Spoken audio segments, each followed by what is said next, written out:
How are you? I hope that you're having a wonderful day. And if not, I hope that that changes now and we can turn this around together. We're going to be listening and reacting to The Wall, sides 3 and 4 for the very first time. And before getting into this reaction today, I wanted to take a quick moment of appreciation and give a special thanks for the super thanks to Rob K, Peter Buwen or Buwen, I'm so sorry if I butchered the pronunciation, I'm so sorry. And to Swedish underscore Jeff underscore 2022, I believe used to be JM, right? If I'm correct.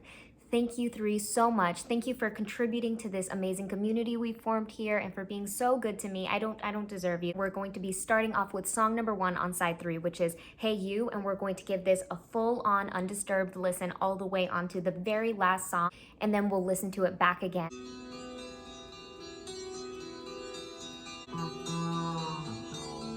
Hey you, out there in the cold, can you feel me? Help them to bury the light. Hey, would you touch me? Bury the stone.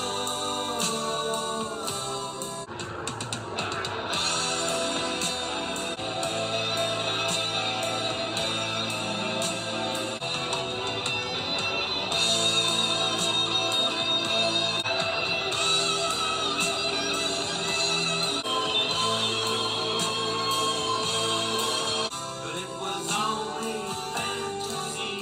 Pride he could not break free. No one say it to his brain. On the road, always doing what you're told. Can you help me?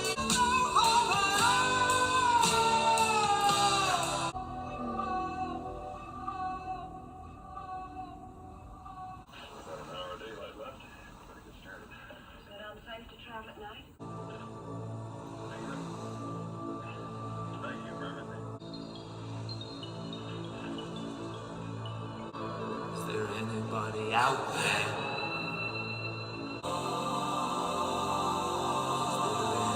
Anybody out there?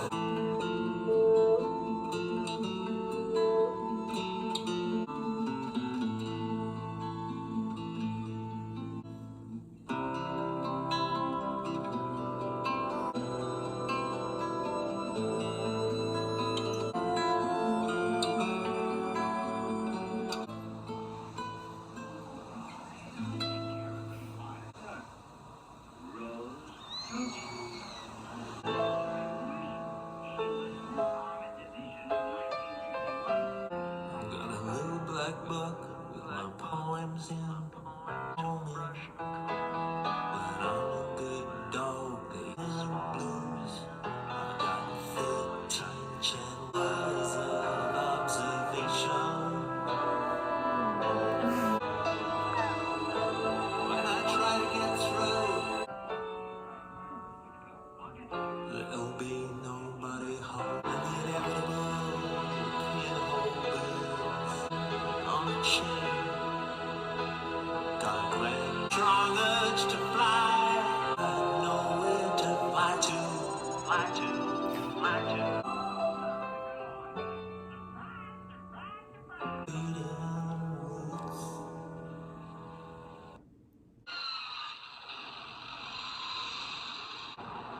Does anybody here remember how she said that we would meet again?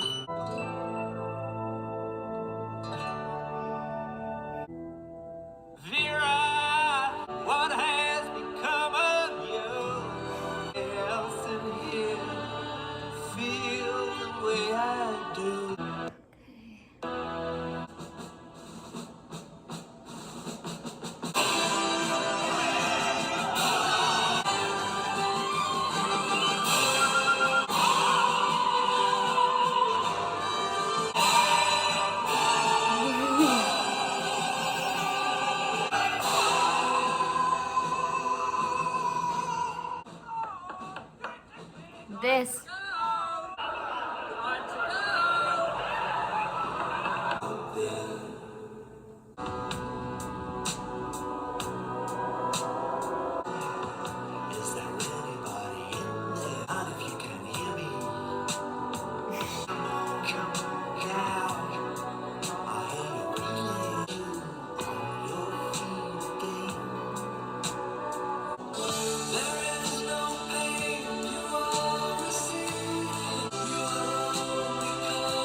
Feel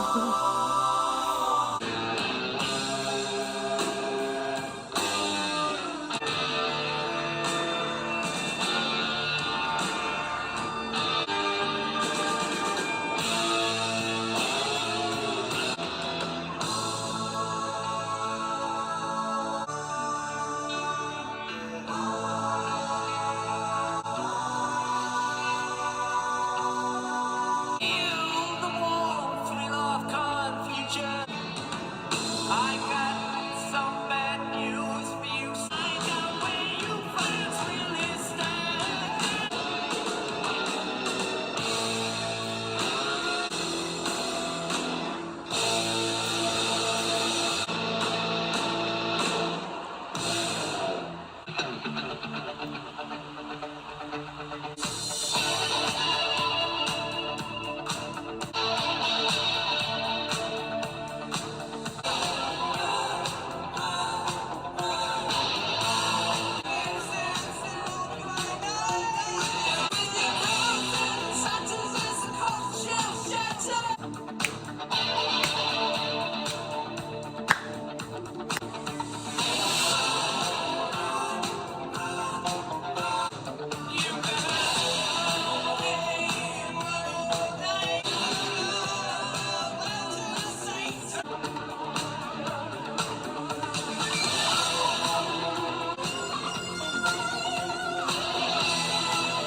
In a bunker,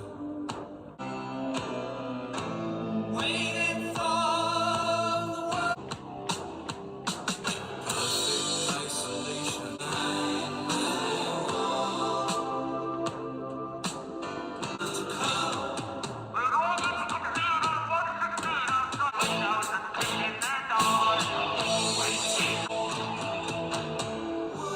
Would you like to see?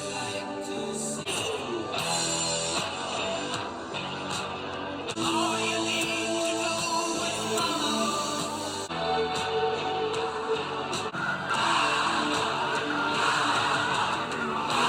wanna go home. Take off this uniform. Waiting in this cell because I have to know. Been guilty all this time.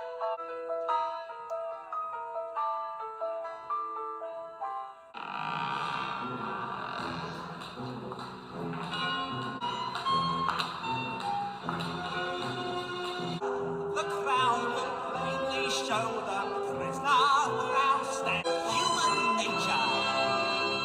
This will not do. We said it come to no good, dead me and your honor. The bleeding hearts and artists. Crazy. Poison the air.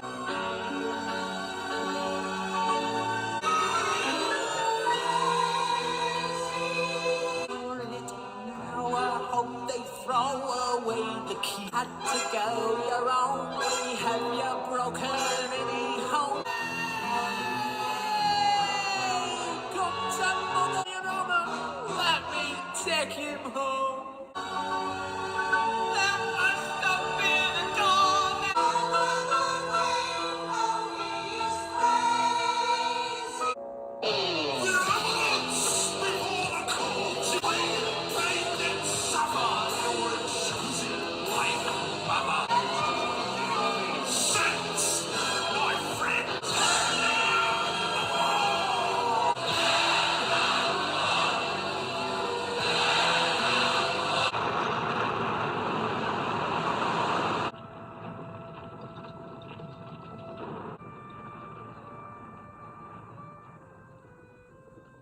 All alone, all in twos, walk up and down outside the wall. And some gathered together in bands, some stagger and fall. After all,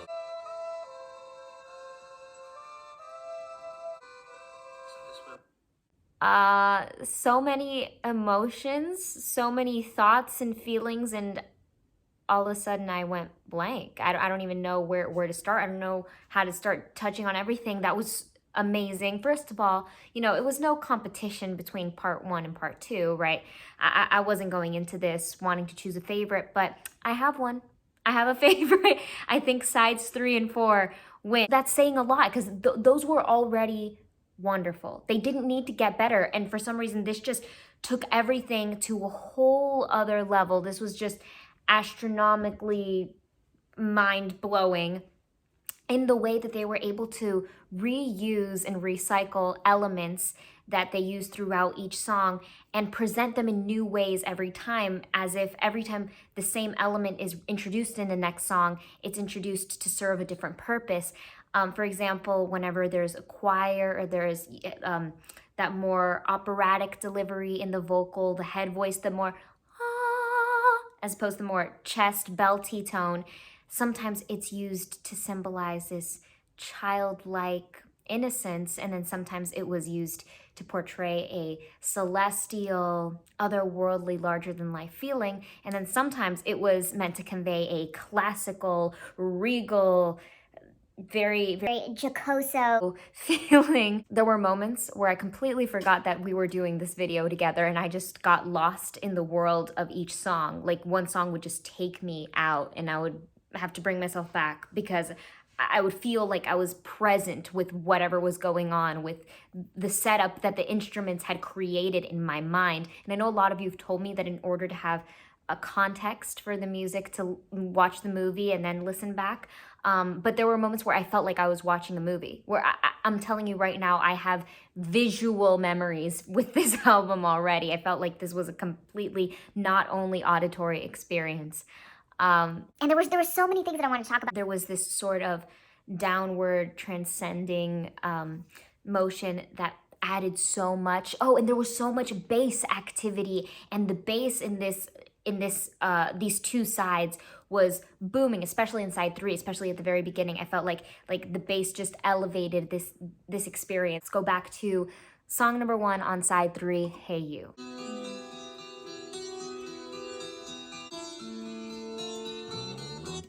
The movement so minor, and the stroke of every single note, every time a new pitch is hit, there's this effect that's placed over it that makes every sound feel like we're listening to shining silver.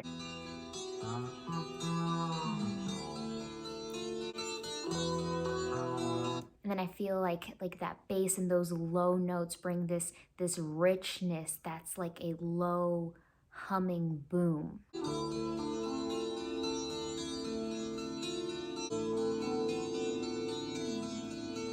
Hey you, old, getting lonely, getting old, can you feel me? So we have the floating higher registered piano notes sitting on top of the broken chords down in the strings, and the way that those two interact with one another. The strings really support the piano so that when those notes get sprinkled in on top, it kind of feels like they're drifting in this vacuum. But then when the voice comes in, which by the way, the delivery and the tone of the voice is so beautiful, I feel like there's a lot of core, yet there is some breathiness, but it's very well supported. So instead of sounding flaky, it just sounds very soothing, at least to me and to my ear. It sounds very, very pleasant to listen to. But the way that the voice then interacts with the chords in the movement of the music is really interesting, because we have that solid melody, then we have like openness down in the chords. It's such a minor influx. That you feed me fading smiles, can you feel me? And here's an example of one of our first vital downward motion sequences. So that downward motion right there is made up of 2 whole steps, so 3 notes going downward, and that's used as one of our first transitional devices. Don't give in without a fight. So pretty. Out there on your own, sitting naked by the phone. When that percussion kicks in, I feel like you know that they mean business, like we're getting a real sense of direction going, like now things are getting more intense. Touch me. I'm coming home. So this big, grand, explosive moment follows just right up behind, almost immediately after, kind of like cutting it to on the same point as our resolution. So it just feels so good. It's right in that pocket.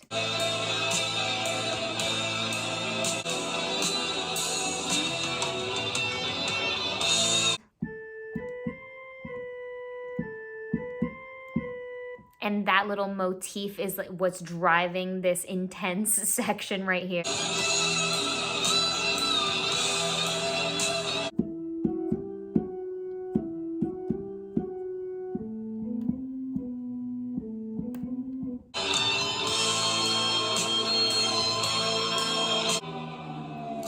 it was only fantasy. No matter how he tried, he could not break free. One thing into his brain. Hey, you, out there on the road. You can feel the intensity and the passion with the switch of the register in this higher placement that feels like it's filled with a little bit more distress and anxiety. Oh, can you help me? Hey, you.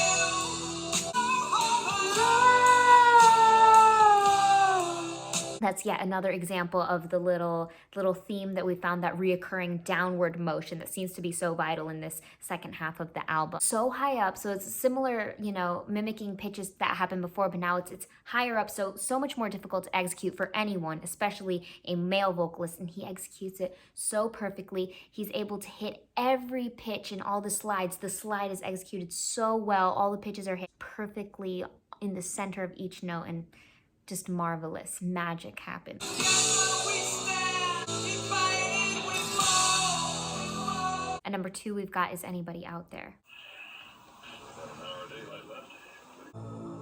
Is there anybody out there? So they've completely created this vague, empty eeriness by allowing the vocal to come in while the instruments are still on the rise. They're in mid crescendo and they haven't fully achieved their peak, and it's getting louder progressively while the vocal has already been introduced. So it feels like we don't really know what place we're at. Anybody out there? Anybody out there? And the harmonies in this song too, and the backing vocals are really haunting. I feel like it's like a kind of like a loud whispered chant.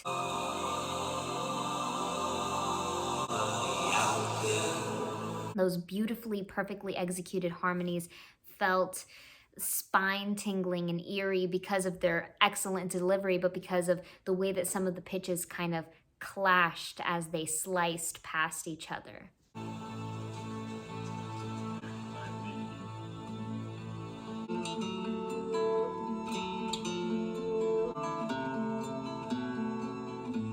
So we had downward motion there, and the purpose that it served in this instance was that we had this section that was an obvious change, right? Like we had this transition into this very beautiful, delicate moment, a little bit more romantic strings, and it felt like it was broken chords, and they kind of played enough for us to feel like we knew where our ear was going to tell us where we were going next in the music, but then that downward moment disrupted us. So it kept us back on our toes, like, oh, I guess we're not in control of what happens next. We're not sure.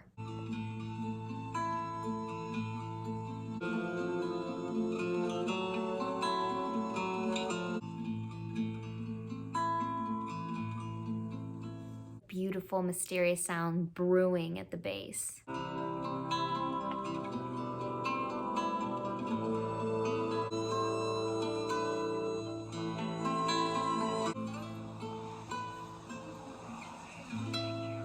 And with the incorporation of that higher pitched note soaring over top of everything, it felt like we had this moment of heartbreak lingering in the background as an afterthought, or as a foreshadow. That can either take us one of two ways, but since every song is connected and weaved so beautifully, like a beautiful quilt, it could be that it's just gearing us up to get ready for what's next. And now at number 3, we've got Nobody Home.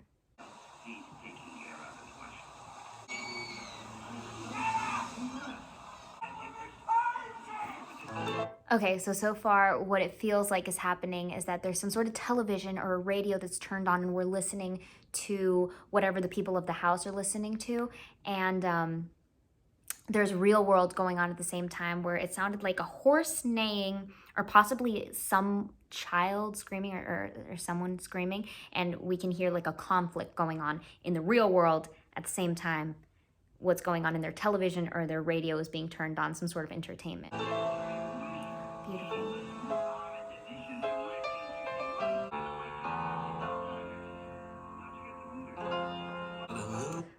Not only am I weak for any time the piano's incorporated, it's just so warm to me, but I also love amazing chords, just starting with minors and already an augmented chord. Just such interesting movements and patterns with the music make me so happy. I've got a little black book with my poems in.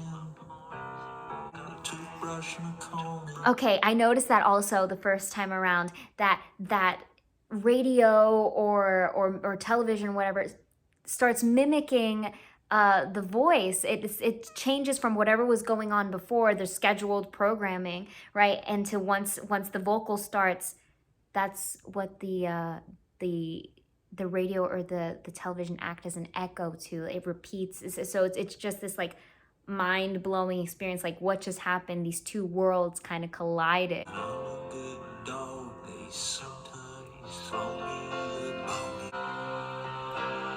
I got powers of observation. It's how I know. On the telephone to you, there'll be nobody home. All down the front to my favorite city. Got a strong urge to fly. I know where to fly to, fly to, fly to. With this song specifically, I feel like I can hear a lot of the influence that Billy Joel could have pulled from Pink Floyd, especially here with the movement of the piano going downward, and how each chord just feels like our heart is being tugged further and further down with emotion. And I also hear a lot of Coldplay as well, things that Coldplay might have listened to and kind of taken inspiration from. Still nobody home. Go his boots, but I got.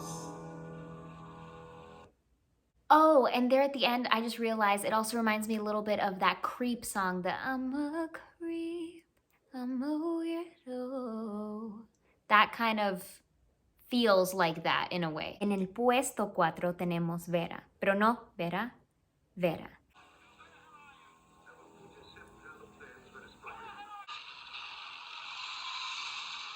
Nobody here remember Vera Lynn said that we would meet again sunny day. So we had that like skin crawling screech, that, which I'm not sure what that is. Something it felt like rusty metal moving for the very first time in 15, 18 years. Vocal melody was so beautiful. She said that we would meet again. And then we had that bass to carry us into the next section. That's really special. So beautifully too. It felt like each note was purposeful and it built excitement.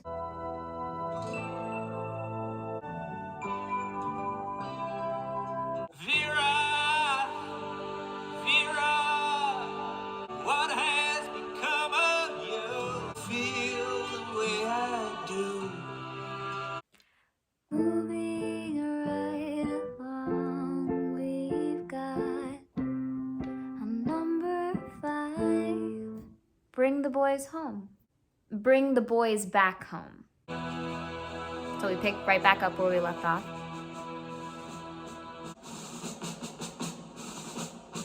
Very marching band-esque.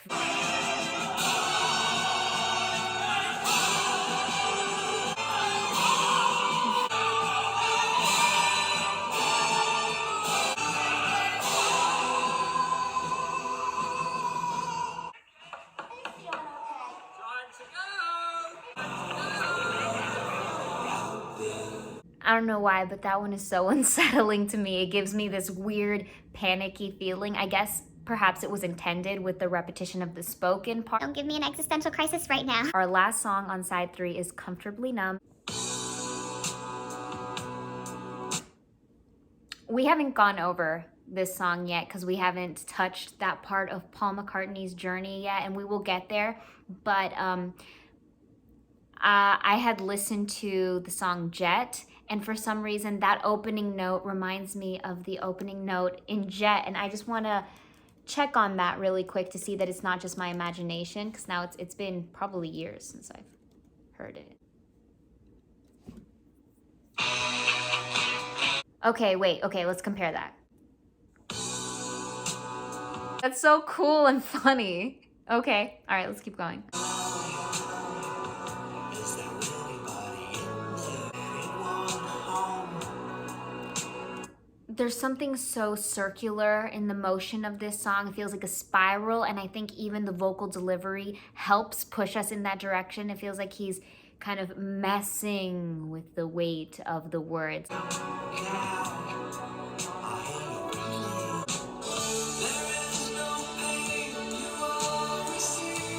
I love that transition, a moment of hope or a silver lining.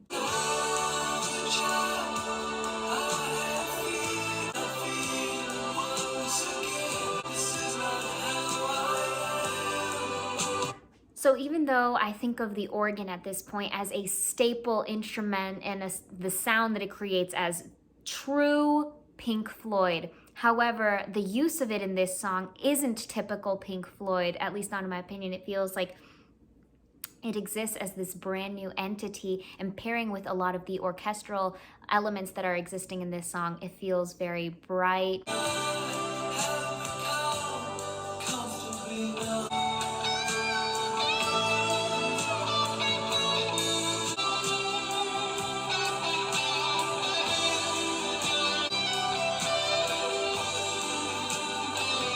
The breakaway shredding is so amazing and magnificent.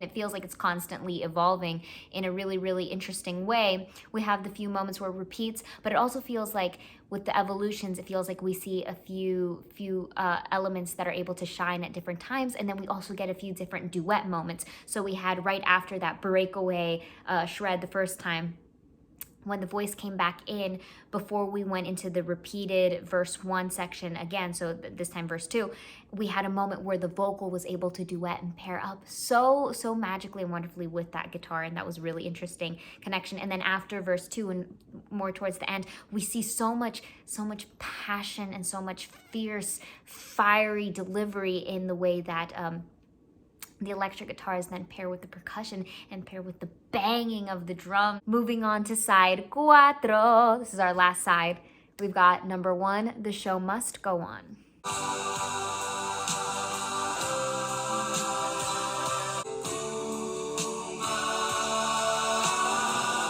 A lot of brightness, a lot of openness. It feels like the harmonies are very, very light.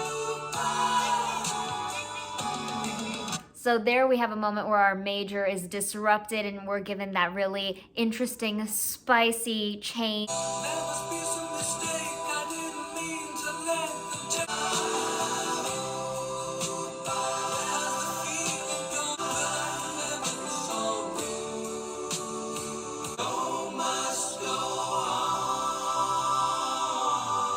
They started off that ending harmony with this kind of dissonant and clashing harmony that resolves itself, so that we end up feeling great. Number 2, Now We See in the Flesh.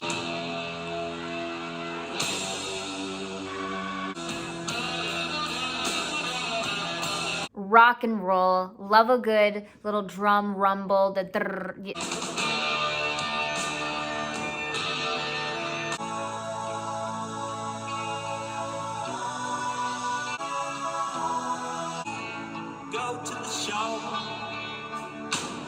face can get low. It isn't well, he stayed back at the hotel. You friends really stand. The vocal that seems to be tied into the track along with the strings and all the other elements, the electronic elements. It feels like everything's like sucked away and it's like packed into this one layer. It's existing. And then the percussion sits on top of it all, and it feels like the way that it's mixed is that the percussion has a little bit more focus and attention, and at times it's a little bit more sporadic, but then when it starts building up, we can really hear that it feels more present, it feels more live.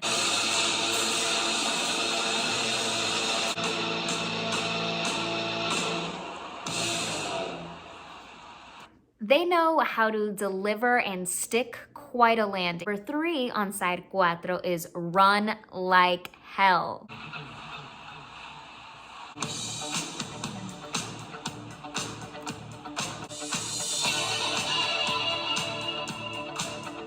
That's such a magical moment when that riff kicks in.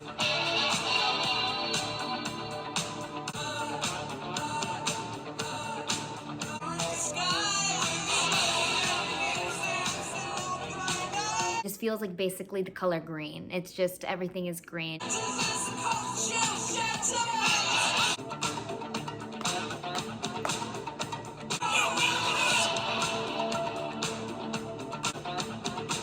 It happens twice where it's just 3 bangs on the drum, and it happens right after You Better Run, and it feels like running footsteps.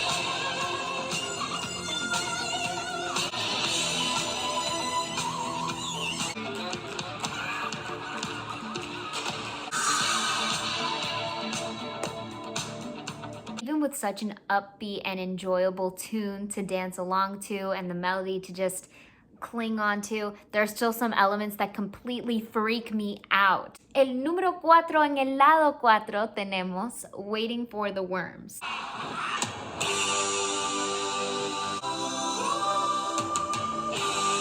Reminiscent of Beach Boys to me. A little bit Frankie Valli, and then a little bit Uptown Girl. It's like if you morph those 3 together.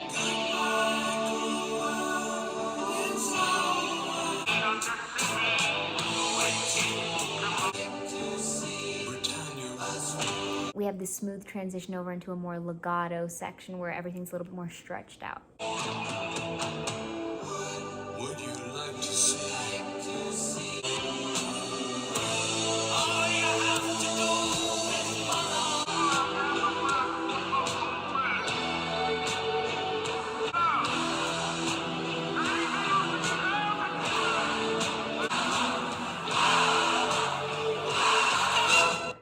They have this building and intriguing chant going on, and it allows the entire song to have this coating of enchantment over it where it's mysterious, we want to know more, and towards the end it builds on that. We have this crowd coming closer into view as the rest of the more musical elements kind of fade away. Then we have that, right, we stop at that high point, which is where we're going to pick up on the next song, which is Stop.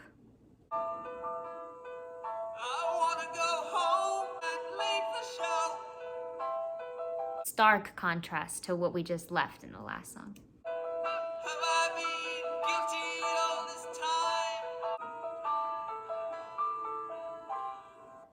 Even though that was just 31 seconds, that was 31 seconds of brilliance, perfection. It was beautiful. One of my favorite standout moments of this album. The accompaniment of that soul piano where there's nothing else happening. It's by itself. It's lonely, is beautiful, and it's mystical in its own way. But then we have a hollowness in the vocal delivery, and then it starts creating this looping effect with selected words being echoed and repeated.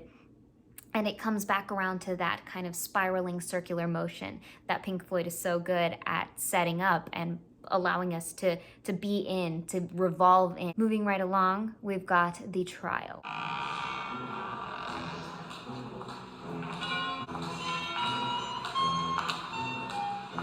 So we have this grand support from this more band-like orchestra presence.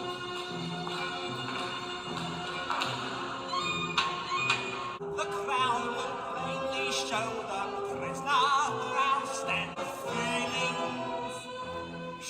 This just gives me so much Les Mis flashback and vibe.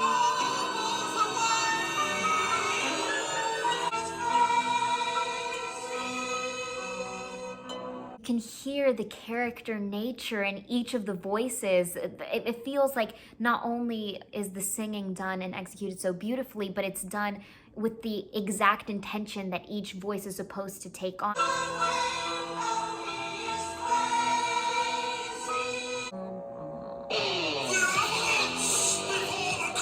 Big 180 moment there.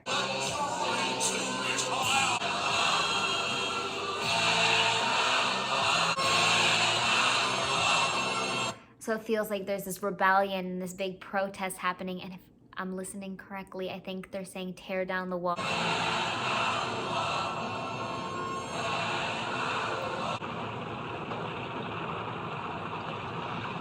They totally allowed it to sound like something exploded or broke down or blew up right there at the end, along with the play and the theatrics of everything that went on, so that was a lot of fun.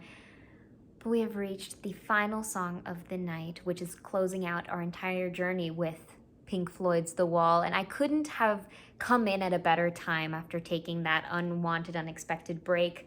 The Wall was a great way to break the ice and for us to join together and have this time together. So thank you so much for all of the warm welcome backs. I really appreciate it. I appreciate you guys so much. Thank you for making this even more fun than it is, which I didn't think that could even be possible, but it is when you're surrounded with really amazing company. So thank you guys so much for being you. Thank you for allowing me to sit here and be me. So here is Outside the Wall, which I think is actually perfectly titled.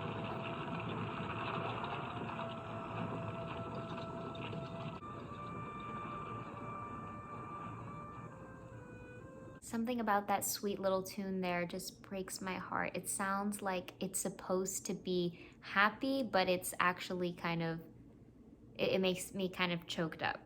The ones who really love you outside the wall. Some hand in hand. The bleeding hearts and the artists have given you their all. Some stagger.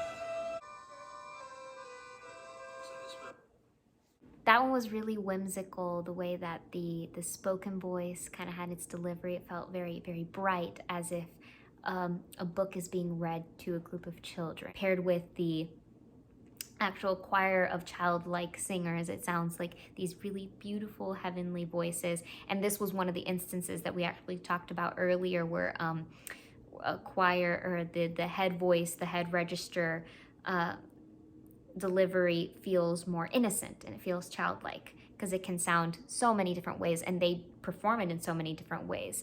And I think they really bring forward that bright light innocence there at the end. This was so amazing to listen to. Now I know why so many people love this album. You can definitely add me onto the list of people who love The Wall. I have seen, so many people talk about how Dark Side of the Moon is their favorite. I've seen people say The Wall is their favorite. I am going to have a hard time choosing what my favorite is. So for now, I'll just stick with saying that sides 3 and 4 are my favorite sides on The Wall. I cannot stress enough how much I want to thank you guys and how much you mean to me. And I want to give another thank you again to Rob K, Peter Buwen. Sorry again. I'm so sorry. I'm dumb. And Swedish_Jeff_2022, formerly JM. I love you guys. I hope you do something fun. I hope you think about taking care of yourself and do something that you want to do for you, not just things that you need to do. And yeah, you find a little moment to enjoy. All right? Take it easy.